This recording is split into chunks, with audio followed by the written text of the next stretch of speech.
सुन रहे हैं जासूस। हिंसा, क्रोध और लालच, मानव और दानव के बीच हैं ये तीन लकीरें। जब जब मानव ने इन्हें लांघा है, तब तब मानवता शर्मसार हुई है।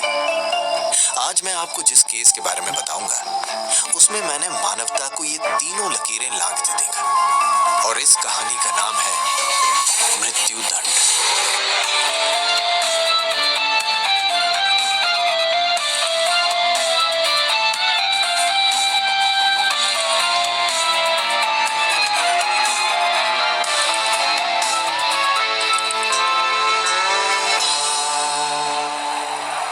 सन 1993, कुछ महीने पहले ही राम मंदिर विवाद में अयोध्या के बाबरी मस्जिद को तोड़ा गया था और देश भर से दंगों की खबरें आने लगी थी। हमारी दिल्ली भी इससे अछूती नहीं थी, लेकिन सबसे बुरा हाल हुआ बम्बई, यानी आज की मुंबई का। भयानक दंगों के बीच धधकती आर्थिक राजधानी। इधर दिल्ली में मैंने लक्ष्मी नगर का अपना ऑफिस बंद करके घर पर ही ऑफिस खोल लिया था। अब बंटी अपनी महंगी सिगरेट मेरे घर पर ही पीता। प्रमिला पेट से थी, सो अंदर के कमरे से ही पूरा घर चलाती थी। हॉल को मैंने अपना ऑफिस बना रखा था और गृहस्थ जीवन की नोक झोंक जारी ही थी कि मेरा फोन बज कोई मतलब ही नहीं है, ना मुझसे ना होने वाले बच्चे से, है ना? सही कहती हो। कुछ दिन भैया के पास से हो आओ, दिमाग और घर दोनों शांत रहेंगे। अरे भैया, दंगे फसाद हो गए हो तो फोन उठा ले। हाँ उठाना यार, देख कौन है। अबे मैं तेरा असिस्टेंट हूँ क्या? खुद उठा। ठीक है। हेलो भुवन, नेगी है। अरे नेगी साहब, कैसे याद किया आज? कम से कम तुम तो साहब मत बोलो यार। अरे आप तो अब जॉइंट सेक्रेटरी हो गए हैं, इज्जत तो देनी पड़ेगी। अच्छा, देते रहना इज्जत। अभी सुनो, तुम आज के आज बम्बई आ सकते हो क्या? आज क्या हुआ? कुछ दिन पहले बम्बई पुलिस ने गुल्लू नाम के एक छोटे मोटे चोर को पकड़ा था, जिसने बयान दिया है कि यहाँ बम धमाके होने वाले। पुलिस ने तो इस बात को हल्के में लिया है, लेकिन मेरे लिए ये मुमकिन नहीं है। मुझे तुम्हारी जरूरत है भुवन, आ सकते हो? अब मामला इतना संगीन है तो आना ही पड़ेगा। मैं अभी एयरपोर्ट के लिए निकलता हूँ। तुम्हारी फ्लाइट 11 बजे की है। मेरा एक आदमी अभी टिकट लेके पहुंचता ही होगा। और सुनो, बंटी को भी साथ में ले लेना। थैंक यू नेगी साहब, मिलते हैं। सी यू भुवन। बंटी, तू जल्दी से घर जाओ और हफ्ते भर का सामान बांध ले। 11 बजे की फ्लाइट है। ओ ले। अरे इतने से झगड़े में घर छोड़ देगा क्या मेरा बाबू? शट अप बंटी, नेगी साहब ने अर्जेंट बेसिस पर बम्बई बुलाया है, जल्दी कर। समझ गया। हाँ हाँ, जाओ, मुझे इस हालत में छोड़कर। मेरी फिक्र ही किसको है? इससे अच्छा तो मैं भैया के पास ही चली जाती। छोड़ ही आऊंगा अभी, तुम भी सामान पैक कर लो। प्रमिला को अनवर के घर छोड़कर मैं और बंटी एयरपोर्ट आए और तय वक्त पर बम्बई लैंड हुए। एयरपोर्ट के बाहर नेगी साहब का ड्राइवर हमारे लिए तैयार खड़ा था। हम कार में बैठकर एयरपोर्ट कैंपस से निकले भी नहीं थे कि एक तेज धमाके की आवाज आई। ये धमाका एयरपोर्ट के अंदर हुआ। एयरपोर्ट से निकलकर हाईवे पर आते हुए हमने न जाने कितनी एम्बुलेंस और फायर वैन को सामने से गुजरते देख लिया। ड्राइवर भाई साहब, रेडियो चालू करेंगे क्या? अभी प्राप्त जानकारी के अनुसार बम्बई में माहिम जुहू स्टॉक एक्सचेंज के बाद अगला धमाका सहार एयरपोर्ट में हुआ है। क्षति का ड्राइवर भाई साहब, रेडियो चालू करेंगे क्या? अभी प्राप्त जानकारी के अनुसार बम्बई में माहिम जुहू स्टॉक एक्सचेंज के बाद अगला धमाका सहार एयरपोर्ट में हुआ है। क्षति का अनुमान। तो नेगी साहब का शक सही निकला। बम्बई में जो बम धमाके होने वाले थे वो अभी हो रहे थे। एयरपोर्ट से नेगी साहब के ऑफिस पहुंचने तक 13 बम धमाके हो चुके थे। नेगी साहब के ऑफिस में अफरा तफरी मची थी। नेगी खुद ही अस्त व्यस्त से कभी इस फोन तो कभी उस फोन का जवाब देने में लगे हुए थे। No, we are not issuing any statement yet. Yes, we are on the case. Please excuse me. अभी आप फोन रखिए प्लीज। जय हिंद सर, मेरी डीसीपी रमन से बात हुई। जी हम अभी 1 घंटे में मिलने ही वाले हैं। Okay sir. Hello sir. Bhuvan, जरा 5 मिनट बैठो ना। जी श्योर। ये सब हैंडल कर लो।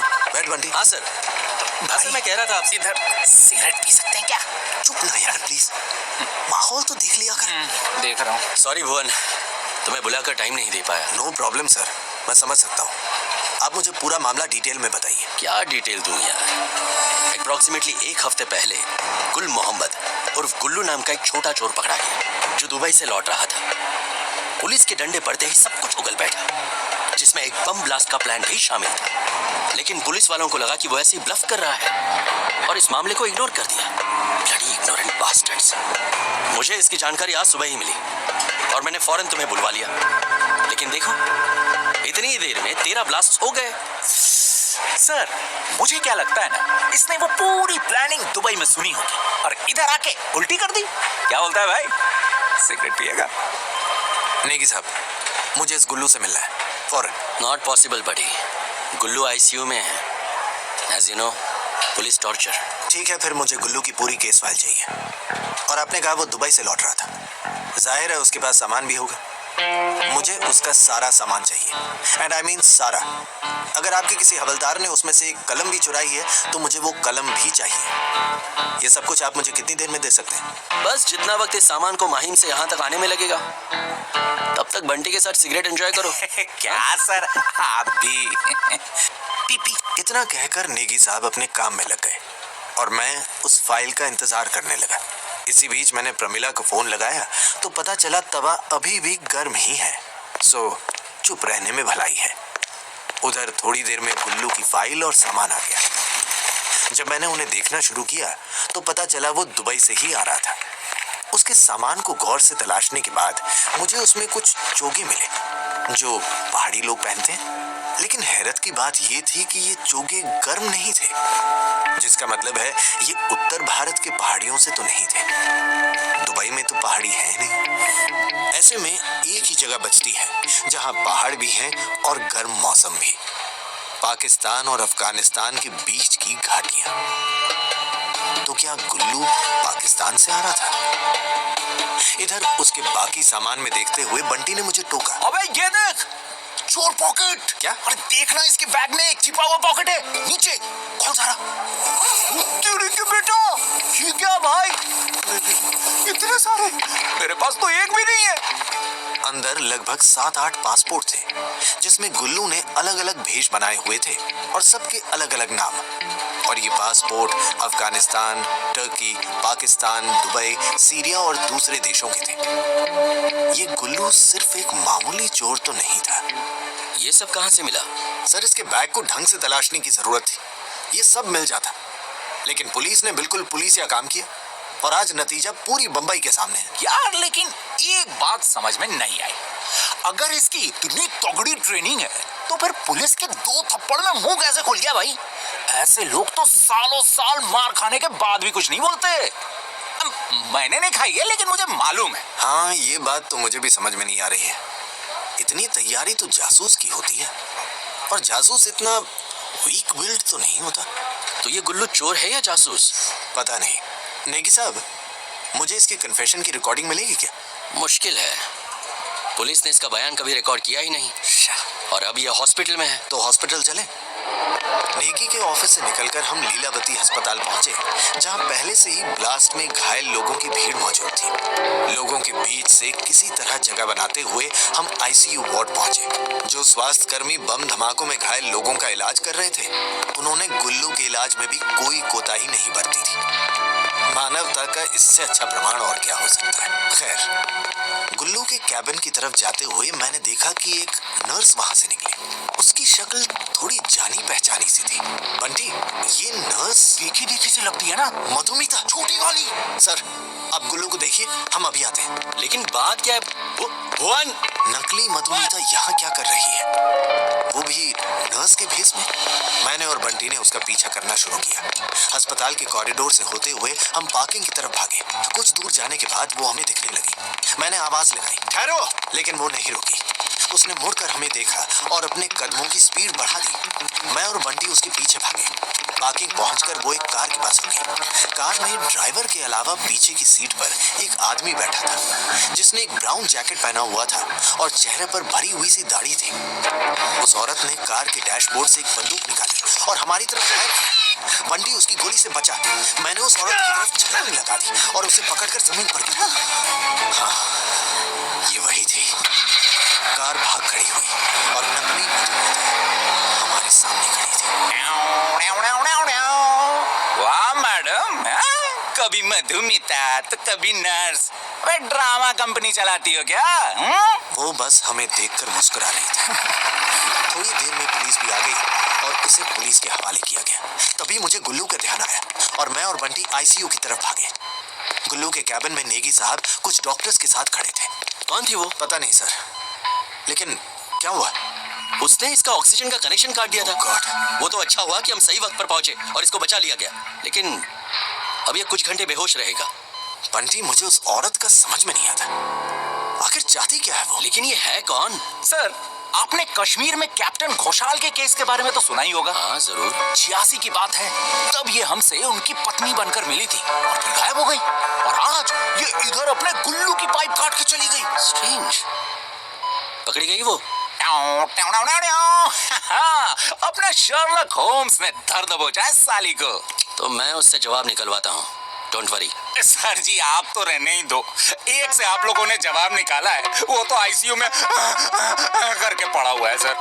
बंटी, नेगी साहब, उससे सवाल जवाब मैं खुद करूंगा।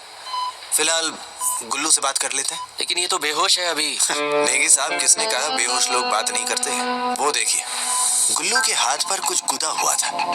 मैंने उसका हाथ उठाकर उसे देखना शुरू किया। कुछ अजीब सी लकीरें थी और साथ में एक 4 डिजिट का नंबर लिखा था, 0493। लकीरें किसी नक्शे की तरह दिख रही थी। नेगी साहब, आपको यहाँ कुछ नक्शे जैसा दिख रहा है क्या? हाँ, लेकिन ये तो बहुत बेसिक मिलिट्री टेक्निक है। रुको। नेगी ने किसी को बुलाया और वो थोड़ी देर में कुछ नक्शे ले आए। पहला नक्शा बंबई का था। उसे लगाया गया और बहुत कोशिशों के बाद भी वो नक्शा उसके हाथ के गुदने से मैच नहीं कर रहा था। फिर नेगी ने दूसरा नक्शा लगाया और वो एक बार में मिल गया। ये महाराष्ट्र का नक्शा है, रोडवेज और हार्बर्स। लेकिन इन पॉइंट्स का मतलब क्या है? ये शेखाड़ी क्या है? ये तो एक पोर्ट है कोंकण रीजन में। लेकिन क्यों? इस क्यों का जवाब तो ये गुल्लू ही देगा। इसे अब जगाना पड़ेगा। बंटी, उठा इसे। अपन ने कुछ नहीं किया साहब, सच बोल रहे, अपन कुछ नहीं किया। अबे पहले उठ तो जा बेटा, सच तो हम निकलवा ही लेंगे। चल। आप लोग कौन? बा नहीं भेजा है ना? अपन को बा से मिलने का है, अभी के अभी तुरंत। किधर है वो? अबे तेरी तो। हाँ, भा नहीं भेजा है अपने को, लेकिन वन टाइम पहले तेरे को सबूत देना ही पड़ेगा कि तू अभी भी वफादार है कि पुलिस के सामने तूने मुंह खोल लिया। क्या बोलता है? अरे अपन अपनी कौम का वफादार है ना बाबा, पूछो ना क्या पूछना मांगता है। 100 में 100 लाएगा, देखना। पहला सवाल, शेखाड़ी के बारे में तूने किसको बताया? किसी को कुछ नहीं बताया ना। एक बार भा ने अपने को राज बताया ना तो अपन मरते दम तक मुंह से बाहर नहीं आने देगा। लेकिन फिर बंबई पुलिस को कैसे पता चला शेखाड़ी के बारे में? तेरे को मालूम है उधर पुलिस पहुंच गई लिए और छापा पड़ रहा है। अरे घंटा मिलेगा पुलिस को। भा ने ना एकदम सही आदमी सेट किया है उधर। वो अपने शिप को एंट्री दिया और सारा माल बम्बई भेज दिया, वो भी ना सरकारी गाड़ी में। क्या समझा? चल अब ज्यादा मच मत कर और भागो बुला। चल बेटा, बुला, भागो बुला। नेगी साहब, अरे काय को फोकट का मार रहा है? भागो बुला ना।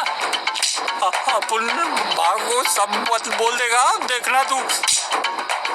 ये समझ गया, मारता काय को? आप लोग पुलिस से है ना? मैं सब बताता हूँ। दंगे में भा का ऑफिस जल गया तो वो लोग हम लोग को इकट्ठा किया और दुबई से पैसा जोड़ा। इधर पैसा आया, उधर अपन लोग सब पाकिस्तान गया बम लगाने का ट्रेनिंग का वास्ते। सारा ब्लास्ट अप्रैल में शिव जयंती पर होना है। शेखाड़ी से RDX आएगा, अपन को बस माटुंगा से उठाना है और बांद्रा में बशीर भाईजान को देने का है। हाँ। और शेखाड़ी में कौन है तुम्हारा भा की सेटिंग? अपन को नाम नहीं मालूम, बस ये नंबर दिएला है और इसको वहाँ पर दिखाने का है और माल मिल जाएगा। अब अपने भा का नाम भी बता, वरना एक और। अरे बोलता है ना यार, बोलता है ना, फोकट का जबड़ा काय को तोड़ रहा है। शेखू मेमन। तो इन सारे धमाकों के पीछे मेमन का हाथ था, लेकिन शेखाड़ी में जो भी था उसे पकड़ना बेहद जरूरी हो गया, क्योंकि न जाने कब अगला RDX का जत्था हिंदुस्तान पहुंच जाए और हम हाथ पर हाथ धरे बैठे रहे। इसलिए मैं बंटी और नेगी के साथ शेखाड़ी रवाना हुआ। साथ में उस औरत को भी ले गया ताकि रास्ते में सवाल जवाब हो सके, लेकिन शेखाड़ी पहुंचने तक हमने उससे कोई बात नहीं की। शिकारी डॉक्स में पहुंचकर हम कस्टम के ऑफिस गए और वहां कस्टम ऑफिसर पीके सिंह ने हमारा स्वागत किया। Singh, let's jump to the point. हमें इंफॉर्मेशन मिली है कि आज के ब्लास्ट में स्टॉक का कोई एम्प्लॉय भी शामिल है। कोऑपरेट करोगे तो अच्छा रहेगा। जरूर सर, बताइए क्या करना है। सर, मैं चाहता हूं कि आप एक एक करके सारे ऑफिसर्स को मेरे साथ एक कमरे में भेजें। मैं बस उनसे एक सवाल करूंगा और मुजरिम आपके सामने होगा। अच्छा, तो आप व्योमकेश बख्शी हैं? जी नहीं, भुवन पांडे, जमनाबाद से, दिल्ली। और मैं बंटी चौक से, भुवन का पार्टनर कम असिस्टेंट कम एडवाइजर कम मेंटर। अब आप जल्दी से सबको बुलाइए। थोड़ी देर में लगभग 30 कस्टम ऑफिसर हमारे सामने खड़े थे। मैं एक एक करके सबको कमरे में ले गया और सबसे एक ही सवाल किया, 0493। किसी को इसका मतलब समझ में नहीं आया, सिवाय खुद सिंह साहब के। उनकी आंखों की पुतलियों में हरकत हुई। ये 4 डिजिट से मैं क्या बताऊं आपको? हाँ जी सर, आपने तो सब बता दिया। नेगी साहब। हाँ भुवन। ये रहे भा की सेटिंग, पूछिए जो पूछना है। क्या बात कर रहे हैं आप? कौन भा? कैसा भा? अजी सर जी, अब क्या ड्रामा कर रहे हो? सब सच उगल दो, नहीं तो नेगी साहब के थप्पड़ को आप जानते नहीं, आवाज से भारी है। बताता हूँ।